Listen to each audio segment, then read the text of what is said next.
আসসালামু আলাইকুম এভরিওয়ান, আশা করি সবাই ভালো আছেন। তা আমিও ভালো আছি। এই ব্লগটা হলো 5ই আগস্টের। তো ওই দিন আমার হাজব্যান্ডের অফিস অফ ছিল, তো ভাবলাম যে ডিনারটা আমরা বাহিরেই করি।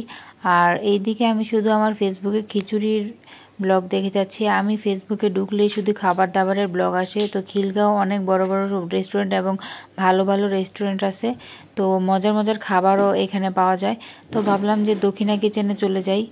আর এই দক্ষিণা কিচেনের খিচুড়িটা অনেক বেশি নাকি মজা, সবাই খেয়ে বলে। তো আমরাও চলে গেলাম এই দক্ষিণা কিচেনের খিচুড়ি খেতে। আসলে খিচুড়িটা অনেক বেশি মজা ছিল।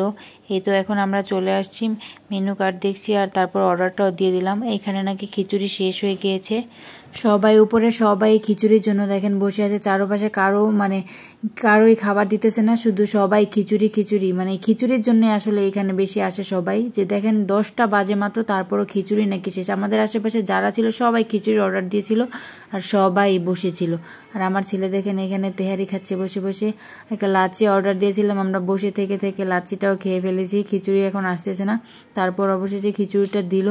আসলে এত বেশি মজা ছিল। আসলে ওনাদের এই খিচুড়িটা অন্যরকম, এটা ভুনা খিচুড়ি হওয়া সত্ত্বেও একদম মাখো মাখো হয় আর অনেক বেশি মজা। ঘরোয়া দক্ষিণা কিচেন আর হিরাজিল এই 3টা রেস্টুরেন্টের খিচুড়ি এত বেশি মজা হয় যা বলার বাইরে। তো আমার কাছে অনেক বেশি ভালো লাগছে। তেহারিটাও মজা ছিল, খিচুড়িটাও মজা। তো আজকের ভিডিওটা এই পর্যন্তই। সবাই ভালো থাকবেন আর আমার পেজ থেকে সবাই ফলো দিবেন। আল্লাহ হাফেজ।